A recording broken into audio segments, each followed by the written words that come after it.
Hello friends, welcome to my MP super classes. आज हम लोग मध्य प्रदेश के विज्ञान में पाठ 1 देख हैं। पाठ का नाम है फसल उत्पादन एवं प्रबंधन। इससे पहले कि आप हमारे चैनल पर नए हों तो हमारे चैनल को सब्सक्राइब कर लें और बेल आइकन को भी दबा दें, जिससे हमारे आने वाले सभी वीडियो का नोटिफिकेशन आपको सबसे पहले मिल सके। आइए हम लोग पहला पाठ देख लेते हैं। पाठ का नाम है फसल उत्पादन एवं प्रबंधन। ग्रीष्म काल में पहेली और बूझो अपने चाचा के घर गए। उनके चाचा एक किसान हैं। एक दिन उन्होंने खेत में कुछ औजार देखे, जैसे खुरपी, दराती, बेचला, हल इत्यादि। ये दोनों प्यारे बच्चों अपने चाचा के घर गए। चाचा के घर जाकर उन्होंने देखा कि खेत में जो कुछ सामान पड़ा हुआ है, ये सामान था खुरपी था, दराती था, बेलचा था, हल था। मैं जानना चाहता हूँ कि हम इन औजारों का उपयोग कहाँ और कैसे करते हैं। वे सोच रहे हैं कि हम इन औजारों का उपयोग कब और कहाँ कैसे करते हैं। हम आगे देख लेते हैं।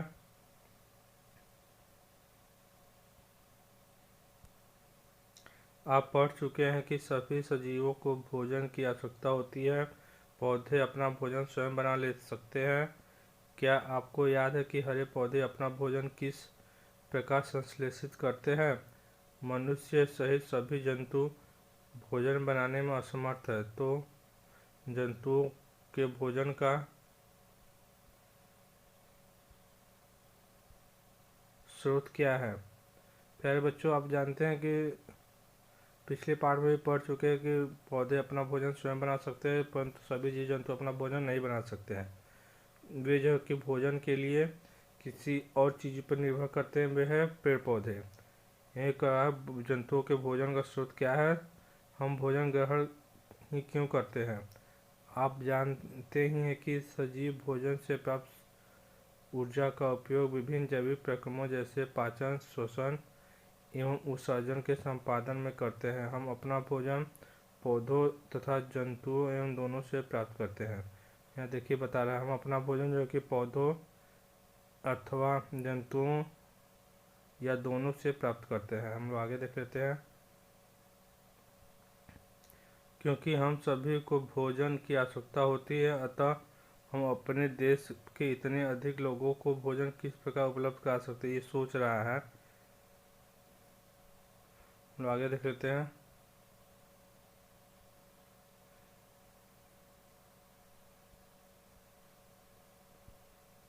भोजन का एक बड़े स्तर पर उत्पादन करना आवश्यक है। और हमारा इतना बड़ा जनसंख्या हमारे देश का, तो भोजन का एक बहुत बड़े स्तर पर उत्पादन होगा, तब हम लोग उसको क्या कर सकते हैं, भोजन प्राप्त करा सकते हैं। एक विशाल जनसंख्या को भोजन प्राप्त कराने के लिए इसका नियमित उत्पादन, उचित प्रबंधन एवं वितरण आवश्यक है। जो अनाज उत्पन्न हो रहा है उसका क्या होना चाहिए? नियमित उत्पादन होना चाहिए, उसका उचित प्रबंधन रख रखाव होना चाहिए एवं उसका सही से वितरण होना चाहिए। हम लोग आगे देख लेते हैं। कृषि पद्धतियाँ ये कब प्रचलित हुआ? लगभग 10,000 ईसा पूर्व तक मनुष्य घुमंतु थे। पहले क्या थे? मनुष्य इधर उधर घूमते थे। वे एक स्थान से दूसरे स्थान तक भोजन एवं आवास की खोज में समूह में विचरण करते रहते थे। तो वे भोजन के लिए एक जगह से दूसरे जगह क्या करते थे? घूमते रहते थे। और वहाँ रहने के लिए या आवास के लिए भी घूमते थे। वे कच्चे फल और सब्जियां खाते थे और उन्हें भोजन के लिए जंतुओं का शिकार करना आरंभ किया। वे जंतुओं को भोजन के लिए क्या करना प्रारंभ कर दिए? शिकार करना प्रारंभ कर दिए। कालांतर में खेती कर चावल, गेहूं एवं अन्य खाद्य फसलों को उत्पादित कर सके, इस प्रकार कृषि का आरंभ हुआ। धीरे धीरे क्या करने लगे? गेहूं चावल का उत्पादन करने लगे, जिससे क्या हुआ? कृषि का उत्पादन शुरू हो गया। हम लोग आगे देख लेते हैं। जब एक ही किस्म के पौधे किसी स्थान पर बड़े पैमाने पर उगाए जाते हैं तो इसे फसल कहते हैं। अब प्यारे बच्चों, फसल किससे कहते हैं? जब एक ही किस्म का पौधा एक बड़े स्थान पर उगाया जाए तो उसे क्या कहते हैं? फसल कहते हैं। ध्यान से सुनिएगा। जब एक ही किस्म का पौधे किसी बड़े स्थान पर पैमाने पर उगाया जाए तो उसे क्या कहते हैं, फसल कहते हैं। उदाहरण के लिए गेहूं की फसल का अर्थ है खेत में उगाए जाने वाले सभी पौधे गेहूं के हैं। अगर हम गेहूं की खेती कर रहे हैं तो अगर खेत में क्या उगना चाहिए, गेहूं ही बड़े पैमाने पे उगना चाहिए। आप जानते हैं कि फसलें विभिन्न प्रकार की होती है, जैसे अन्न, सब्जियां एवं फल। जिस मौसम में यह पौधे उगाए जाते हैं उसके आधार पर हम कह सकते हैं, फसलों का वर्गीकरण कर सकते हैं। देखिए, फसल भी कई ऋतुओं में उगाई जाती है। जैसे गर्मी में उगाया जाता है, उसके बाद बरसात में, वर्षा ऋतु में, फिर शरद ऋतु में, जाड़े में। इसका हम वर्गीकरण कर सकते हैं। भारत एक विशाल देश है। यहाँ ताप, आर्द्रता और वर्षा जैसी जलवायु परिस्थितियाँ एक क्षेत्र से दूसरे क्षेत्र में भिन्न हैं। अतः देश के विभिन्न भागों में विविध प्रकार की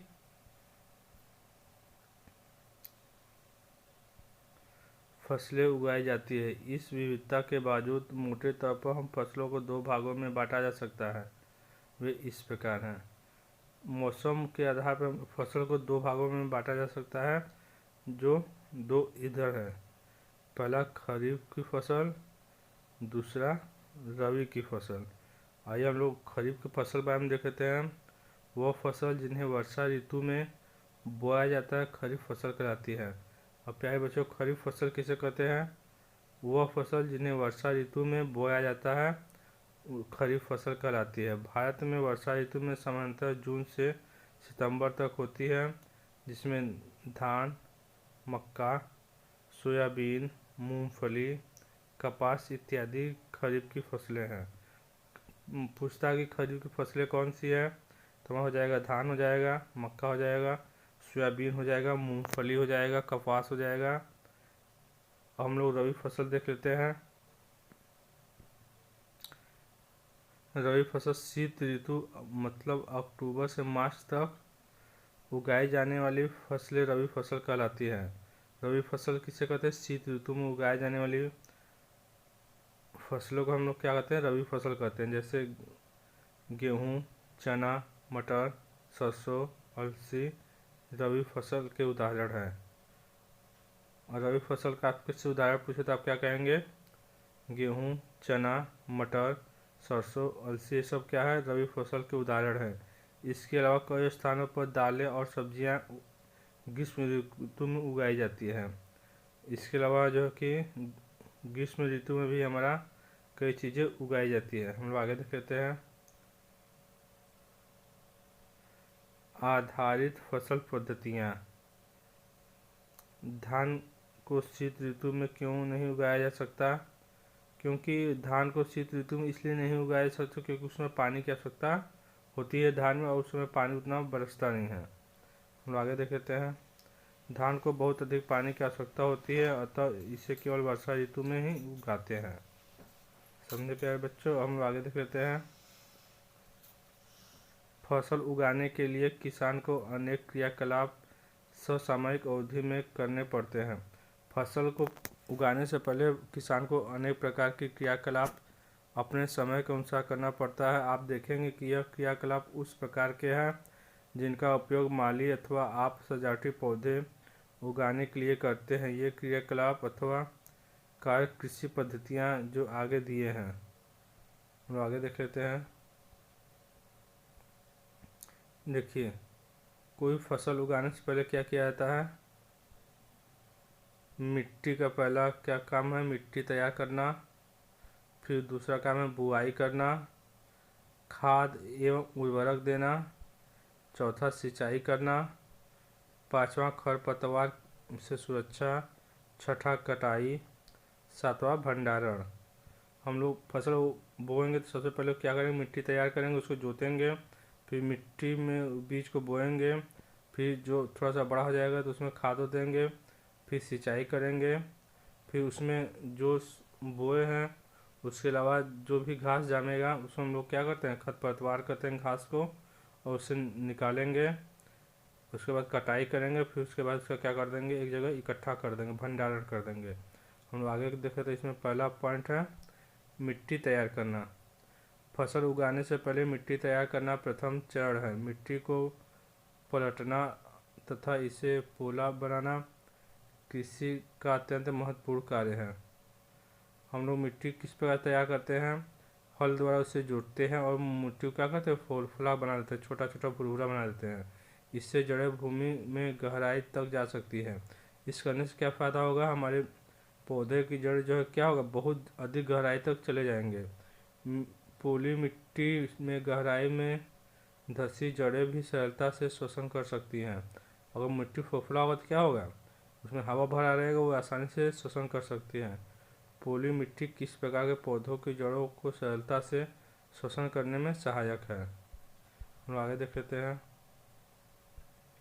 पोली मिट्टी मिट्टी में रहने वाले केंचुओं और सूक्ष्म जीवों की वृद्धि करने में सहायता करती है। जो पोली मिट्टी होती है क्या करता है, केंचुओं और अन्य सूक्ष्म जीव जो पौधों के लिए आवश्यक है, मित्र है हमारे, उनके वृद्धि करने में सहायक होती है।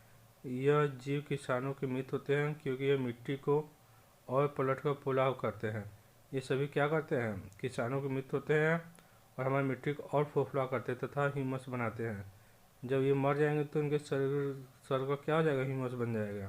परंतु मिट्टी को पलटना और पोला करना क्यों आवश्यक है? हम मिट्टी को पलटते और पोला क्यों करते हैं? क्योंकि उससे क्या होगा, पौधे में शोषण आसानी से होगा, अच्छे से होगा और हमारे मित्र जीव और केंचुओं में वृद्धि होगी। आप पिछली कक्षा में पढ़ चुके हैं कि मिट्टी में खनिज, जल, वायु कुछ सजीव होते हैं। इसके अतिरिक्त मित्र पौधे एवं जंतु भी मिट्टी में पाए जाने वाले जीवों द्वारा अपघटित होते हैं। इस प्रक्रम में मित्र जीवों में पाए जाने वाले पोषक मिट्टी में नियुक्त होते हैं, अतः पोषक पौधे द्वारा अवशोषित किए जाते हैं। हम लोग आगे देख लेते हैं। क्योंकि ऊपरी परत में कुछ सेंटीमीटर तक की मिट्टी ही पौधे की वृद्धि में सहायक होती है, इसे उलटने पलटने और पोला करने से पोषक पदार्थ ऊपर आ जाते हैं और इन पोषक पदार्थों का उपयोग कर सकते हैं। अतः मिट्टी को उलटना पलटना एवं पोला करना फसल उगाने के लिए अत्यंत महत्वपूर्ण है। हम जब पोला करते हैं तो बार बार मिट्टी को उलटते पलटते तो इससे क्या होता है, हमारे पोषक पदार्थ ऊपर आ जाते हैं, यहाँ दिया हुआ है। और जो कि इसका उपयोग क्या कर सकते हैं, हमारे पौधे आसानी से कर सकते हैं। हम लोग आगे देख लेते हैं। मिट्टी को उलटने पलटने में पाला करने की प्रक्रिया जुताई कहलाती है। इस प्रक्रिया को हम लोग क्या कहते हैं, जुताई कहते हैं। इसे हल चलाना कर करते हैं। इसे कैसे करते हैं, हल चलाकर करते हैं। यह लकड़ी तथा लोहे के बने होते हैं। यदि मिट्टी अत्यंत सूखे हो तो जुताई से पहले इसमें पानी देने की आवश्यकता भी पड़ सकती है। जुते हुए खेत में मिट्टी बड़े बड़े ढेले भी हो सकते हैं, इन्हें एक पाटल की सहायता से तोड़ना आवश्यक है। बुआई एवं सिंचाई के लिए खेत को समतल करना आवश्यक है। यह कार्य पाटल द्वारा किया जाता है।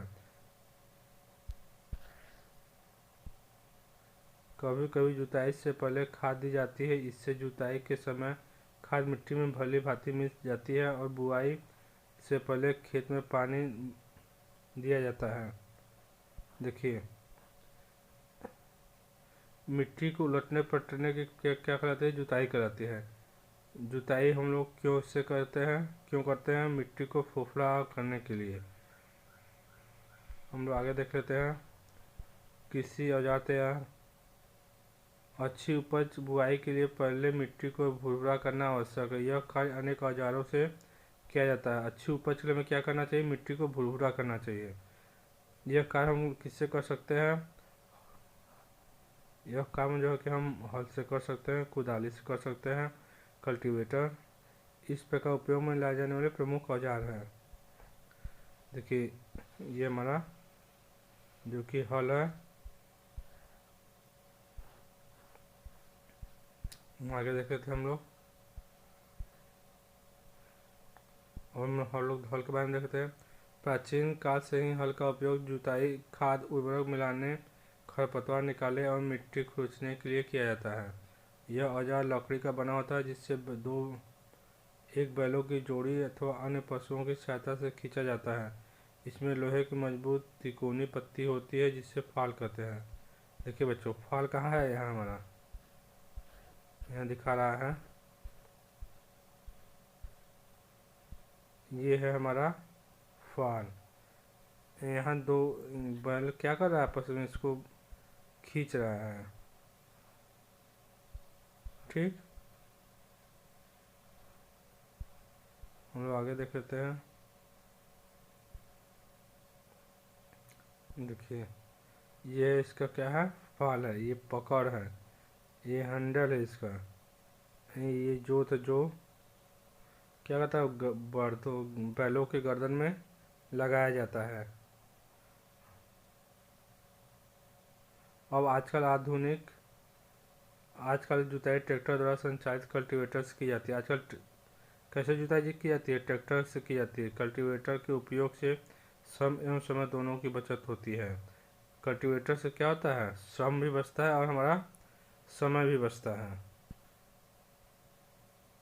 हम अगला पॉइंट आता है हमारा बुआई। बुआई फसल उत्पादन का सबसे महत्वपूर्ण चरण है। बोने से पहले अच्छी गुणवत्ता वाले साफ एवं स्वस्थ बीजों का चयन किया जाता है। किसान अधिक उपज देने वाले बीजों को प्राथमिकता देते हैं। बुआई से पहले हमें क्या करना चाहिए?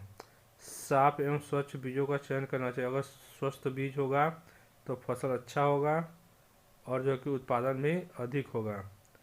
यहाँ दे रहा है बीजों का चयन। एक दिन मैंने अपनी माँ को देखा कि माँ चने की कुछ बीजें एक बर्तन में रखकर उसमें कुछ पानी डाल रही है।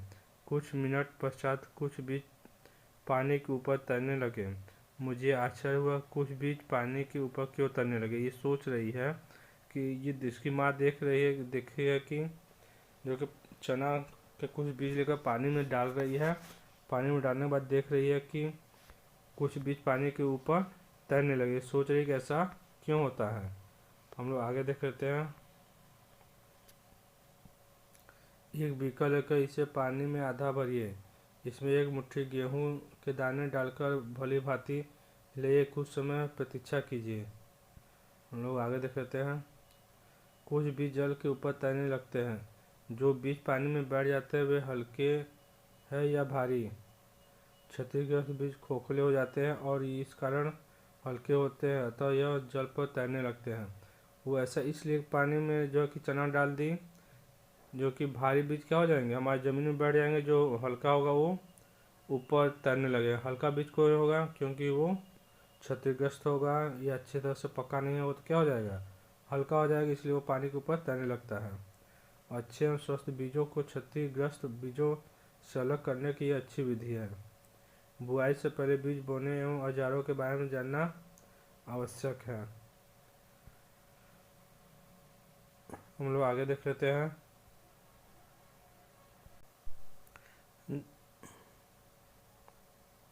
धान जैसे कुछ पौधे के बीजों को पहले पौधशाला में उगाया जाता है। पौध तैयार किए जाने पर उन्हें हाथों द्वारा खेत में रोपित कर देते हैं।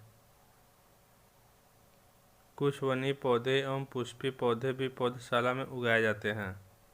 धान का हम लोग पौधा कैसे उगाते हैं? पहले उसको एक जगह उगाते हैं, फिर उससे क्या करते हैं, दूसरे जगह जहाँ हमारा खेत होता है उसमें जो कि उसका पौधारोपण कर देते हैं। पौधों को अत्यधिक घने होने से रोकने के लिए बीच उचित दूरी होना अत्यंत आवश्यक है। पौधों को अत्यंत घने नहीं बोना चाहिए, उन्हें दूरी पर बोना चाहिए। हम लोग आगे देख लेते हैं।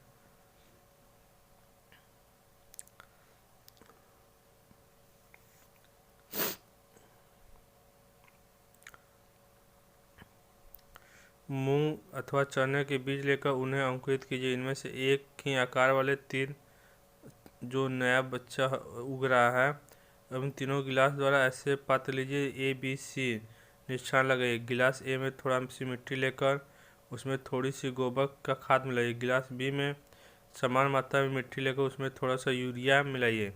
C में मिट्टी मिला दीजिए। ये इस प्रकार से बना रहा है। A में क्या कर रहा है, बीज डालकर थोड़ा सा इसमें खाद मिला दे रहा है। अब B में क्या कर रहा है, थोड़ा सा यूरिया मिला दे रहा है। C में कुछ भी नहीं मिला रहा है। और यहाँ कह रहा है कि देखिए उन लोगों के पौधों में क्या अंतर आता है। हमारा जो है कि जिसमें हम लोग खाद मिलाएं उसका पौधा क्या होगा, बहुत अच्छा होगा। जिसमें यूरिया मिलाएंगे उसका पौधा कम जानदार होगा। जिसमें कुछ नहीं मिलाएंगे उसका पौधा कमज़ोर होगा। हम लोग आगे देख लेते हैं।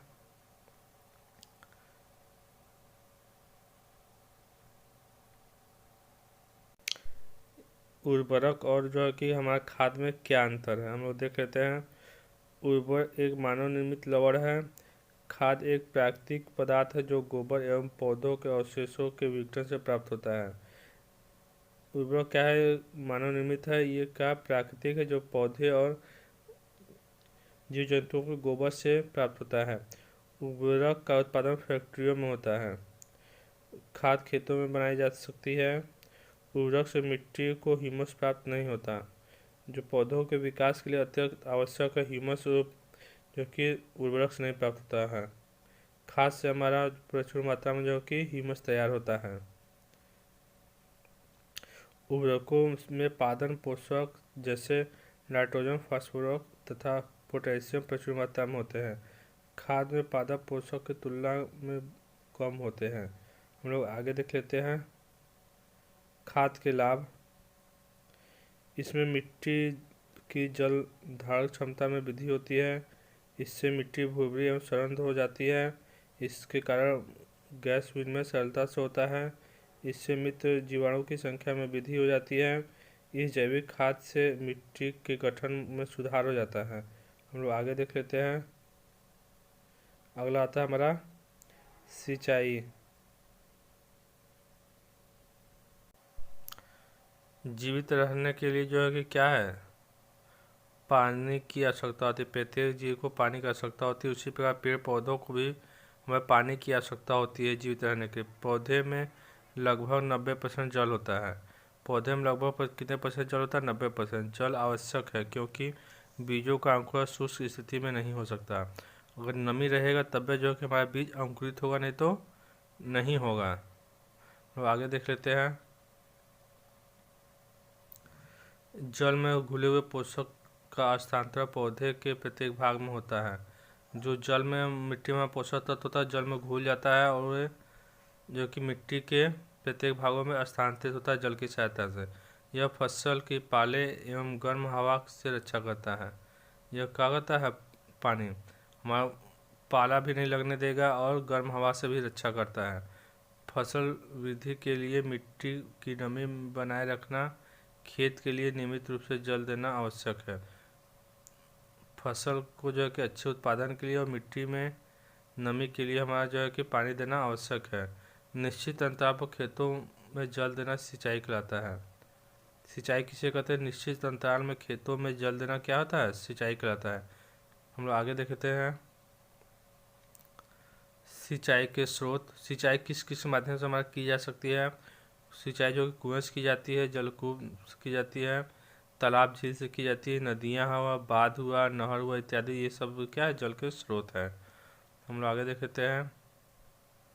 जो कि सिंचाई के पारंपरिक तरीका ये हमारा है। पहले इस तरह से सिंचाई जो की जाती थी, कुओं, झीलों एवं नहरों में उपलब्ध जलों को निकालकर खेतों तक पहुंचाने के तरीके विभिन्न क्षेत्रों में भिन्न भिन्न हैं। हम लोग आगे देख लेते हैं। इसमें देखिए ये मोट विधि है हमारा। आगे देख लेते हैं हम लोग। ये जो कि हमारा चेन विधि है, चेन के द्वारा जल बाहर निकल रहा है।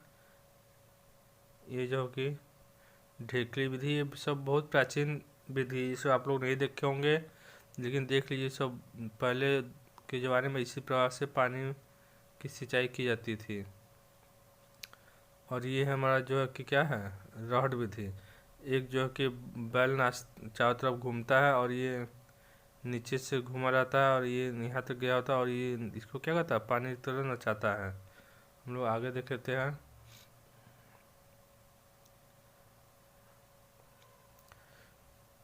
ये सब क्या है, ये हमारा सिंचाई का आधुनिक विधि है। छिड़काव तंत्र विधि, इस विधि का उपयोग और समतल भूमि के लिए किया जाता है। इस विधि का उपयोग हम लोग कहाँ करते हैं, जहाँ की भूमि समान नहीं हो, ऊंचा खाली हो, जहाँ पर जल कम मात्रा में उपलब्ध है, वहाँ भी कहते हैं जहाँ जल अधिक मात्रा में उपलब्ध नहीं है। हम लोग आगे देख लेते हैं ड्रिप तंत्र विधि। ये हमारा ड्रिप तंत्र विधि है।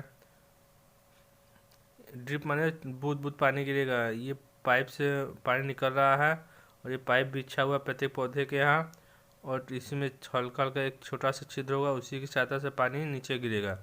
इससे फ़ायदा ये होता है कि हमारा पानी भी नहीं नुकसान होगा, समय भी कम लगेगा और पौधा भी क्या होगा, तेज़ी से सूखेगा। यह विधि जो कि फलदार पौधे, बगीचे, पौधों आदि में वृक्षों में किया जाता है। हम लोग आगे देख लेते हैं। अगला आता है खर पतवार से सुरक्षा। जब हम लोग खेती करते हैं, मान लीजिए मटर उगा रहे हैं, उसमें कुछ मटर के अलावा कुछ और अवांछनीय पौधा उग गया तो उससे क्या कहते हैं, खरपतवार कहते हैं। बूझो और पहले निकट के गेहूं के खेत में गए और उन्होंने देखा खेत में फसल के साथ कुछ अन्य पौधे भी उगे जा रहे हैं।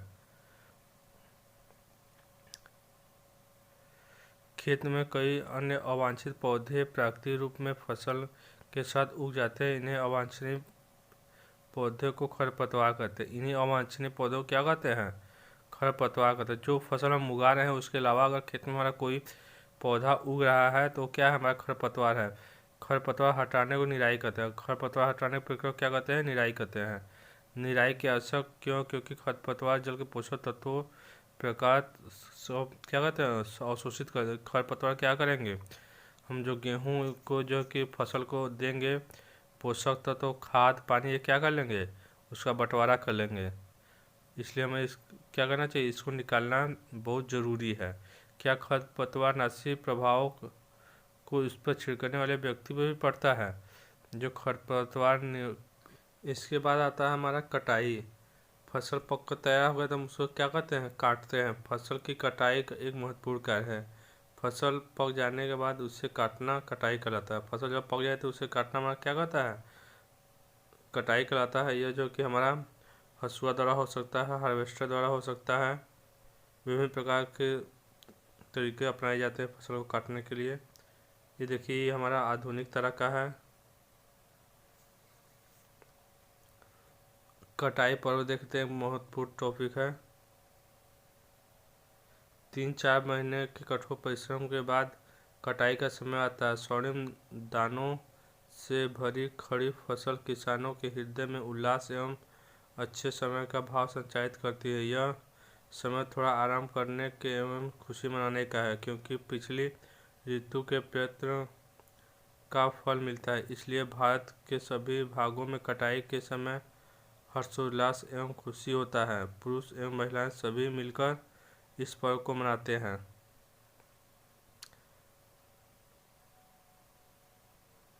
ये जो कि विशेष पर्व जैसे पोंगल, बैसाखी, होली, दीपावली, नब्या, बिहू इत्यादि जुड़े हैं।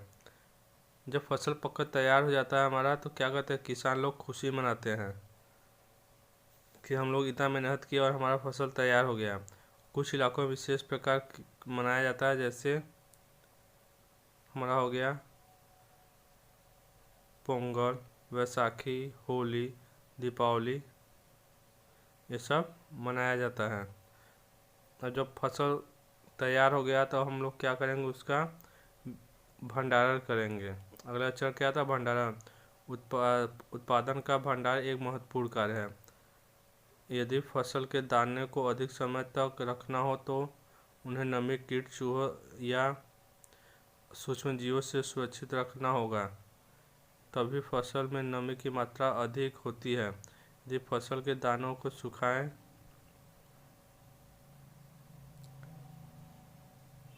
बिना भंडारित किया गया तो उसके दाने खराब होने एवं जीवों द्वारा आक्रमण से वे अंकुरित के लिए अनुपयोगी हो सकते हैं।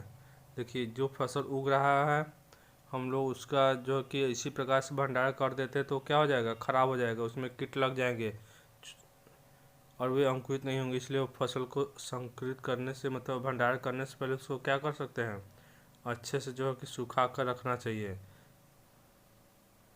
बीजों को धूप में अच्छे से सुखाना आवश्यक है, जिससे उसकी नमी खत्म हो जाए। हम लोग आगे देख लेते हैं।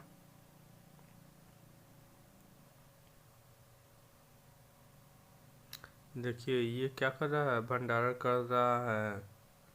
भंडार है तो साइले बड़े बड़े टीन के बनाया हुआ है, इसे साइल कहते हैं।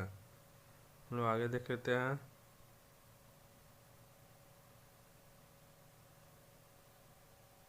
देखिए ये भंडार यहाँ बोरों में किया हुआ है, गोदामों में, लेकिन ये अच्छा तरीका नहीं है, इसमें जो कि चूहे खा जाते हैं हमारे।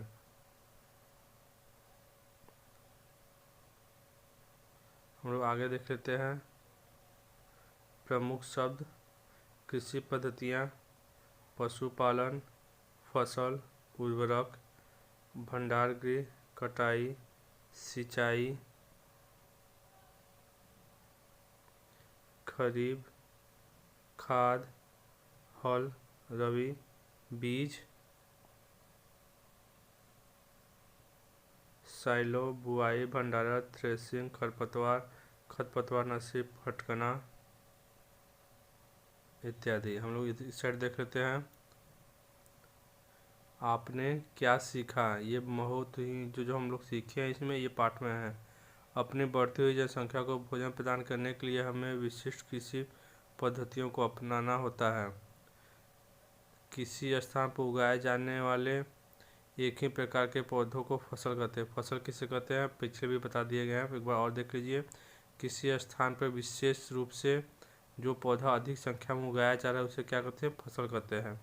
भारत में फसलों को ऋतु के आधार पर हम 2 वर्गों में बांट सकते हैं, पहला रबी, दूसरा खरीफ।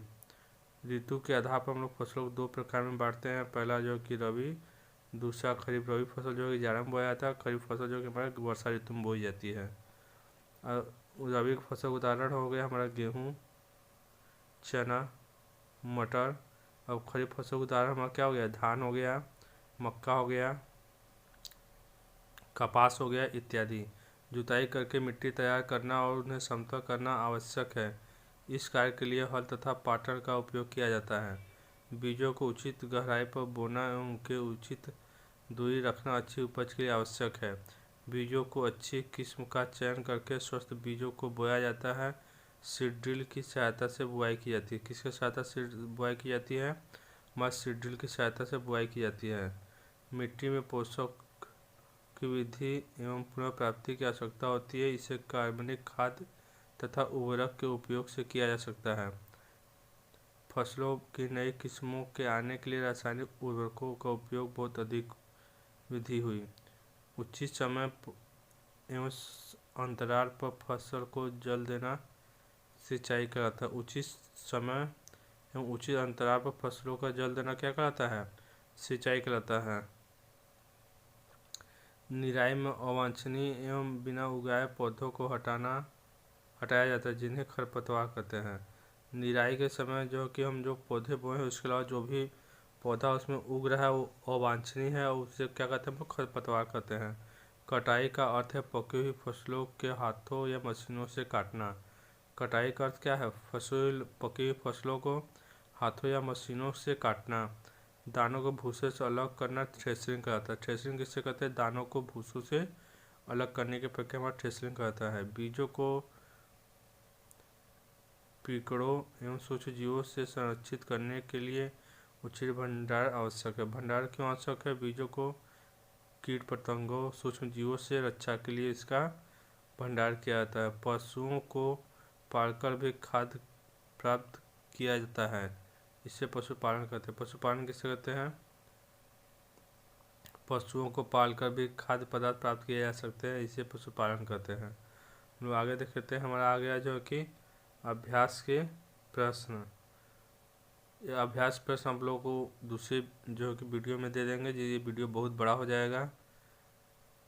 ठीक है प्यारे बच्चों, वीडियो पसंद आए तो लाइक करें, चैनल को सब्सक्राइब करें और अपने दोस्तों के साथ शेयर करना ना भूलें। आपका लाइक करना ही हमारे मेहनत का फल है। जय हिंद, जय भारत।